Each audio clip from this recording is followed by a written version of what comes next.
ఎట్లా అనిపిస్తుంది 80 రోజులలో మీరు అలాగే కాంగ్రెస్ పార్టీ అలయన్స్లో వచ్చినటువంటి కాంగ్రెస్ ప్రభుత్వం చూస్తూ ఉంటే ఎట్లా అనిపిస్తుంది, ఈ పాలన చూస్తూ ఉంటే ఏమనిపిస్తుంది?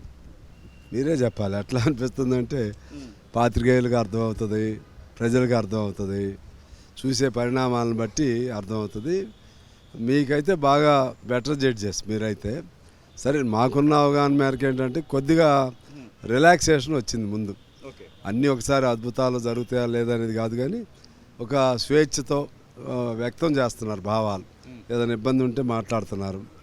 రెండవది స్కీమ్స్ కూడా ఒక్కోటి అమల్లోకి వస్తున్నాయి. బస్సులు, మహిళలకు బస్సు సర్వీస్ కానీ, లేకపోతే ఇతర మెడికల్ ఫీజు ఆరోగ్యశ్రీది కానీ, అట్లా కొన్ని ఇప్పుడు నిన్న 2 పెట్టారు. వస్తున్నాయి. మళ్ళీ రేపు 11వ తారీఖున ఇళ్లది ఒకటి ప్రారంభమవుతుంది. వస్తాయి, చిన్నగా వస్తూ ఉన్నాయి. ఏదన్నా గత వైఫల్యాలు దృష్టిలో పెట్టుకుని ఈ ప్రభుత్వం కొద్దిగా జాగ్రత్తగానే ఉంటున్నది, ఉండాలి కూడా. లేకపోతే మళ్ళీ వీళ్ళు ఒకటే అయిపోతే ఇబ్బంది అయింది. మేము కూడా ఇందులో స్నేహంగా ఉన్నాం కాబట్టి బాగుండాలని కోరుకుంటూ, అవసరం అనుకుంటే మా సపోర్ట్ కూడా ఈ ప్రభుత్వానికి అది మంచిగా నడవడానికి మా సపోర్ట్ కూడా ఇస్తాం. ఇదే సందర్భంలో మొన్నటి వరకు బీఆర్ఎస్ ప్రభుత్వం పైన ఒంటికాలు పైన లేసినటువంటి RS Praveen Kumar BSP party BRS కలిసి పనిచేస్తుందని కేసీఆర్తో కలిసి మరీ ప్రకటన చేసినటువంటి పరిస్థితి. ఎంపీ ఎలక్షన్స్లో కలిసే వెళ్తామని చెప్తున్నారు. ఈ యొక్క రాజకీయ పరిణామాన్ని ఎట్లా చూస్తారు? ఆర్ఎస్ ప్రవీణ్ కుమార్తో దాదాపుగా మీరు కూడా పలుమార్లు ఆయనకు సంఘీభావం ప్రకటించడం, మీరు ఏదైనా కార్యక్రమం చేస్తే వాళ్ళు సంఘీభావం ప్రకటించడం, టీఎస్పీఎస్సీ విషయంలో చాలా మార్లు చూడడం జరిగింది. ఈ ప్రవీణ్ కుమార్ స్టెప్ను ఎలా చూస్తారు మీరు?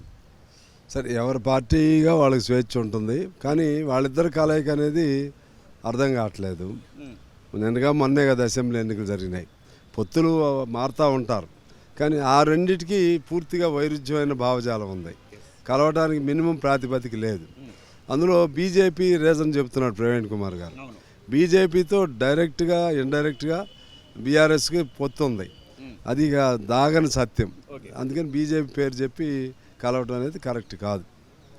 కాళేశ్వరం ప్రాజెక్టు వద్దకు అసెంబ్లీ సమావేశాలలో ఒకరోజు వాయిదా వేసుకొని మరి ఇక్కడ ఉన్నటువంటి ప్రభుత్వం అయితే తీసుకెళ్ళింది. మీరు కూడా వెళ్ళడం జరిగింది.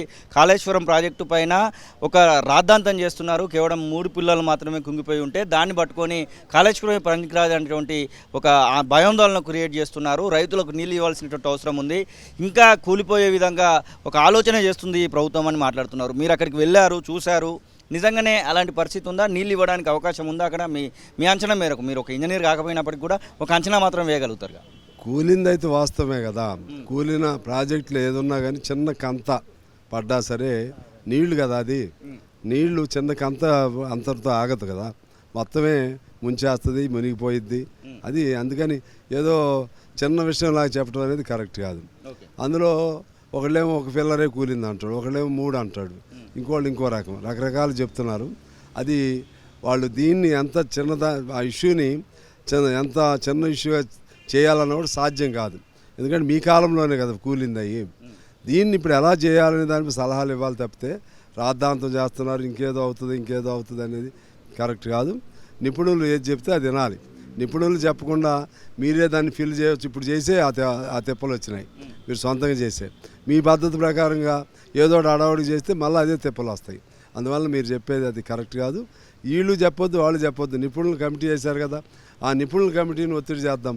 4 నెలల సమయం కంటే ఇంకా తొందరగా చెప్పమని చెప్పి ఆ విధంగా చేసి దాన్ని బట్టి అది చేయాలి. తర్వాత అది కంటిన్యూషన్ ఎలా ఉంటుంది అనేది చూడాలి. ఎందువల్ల విపరీతమైన దానిపైన ఖర్చు ఉంది. దానిపైన విద్యుత్ ఖర్చు సంవత్సరానికి 10,000 కోట్లు అవుతాయి. అలాగే నిర్వహణకు 10-11,000 కోట్లు, వడ్డీకి 25,000 కోట్లు, చాలా భారం ఉంటుంది. ఈ 50 వరకు నడుస్తూనే ఉంటుంది, ఇంకా పెరుగుతూ ఉంటుంది. అందువలన అది కంటిన్యూ చేసుకుంటేనే చిన్నగా ప్రత్యామ్నాయం దీనివైపు తుమ్మిడిహట్టు మీద మారితే దాని ఖర్చు తగ్గించుకుంటూ దీనిపైన ఫోకస్ చేసుకుంటే ఇది గ్రావిటీ ద్వారా అవుతుంది. కాబట్టి ఇది మంచిదనేది మా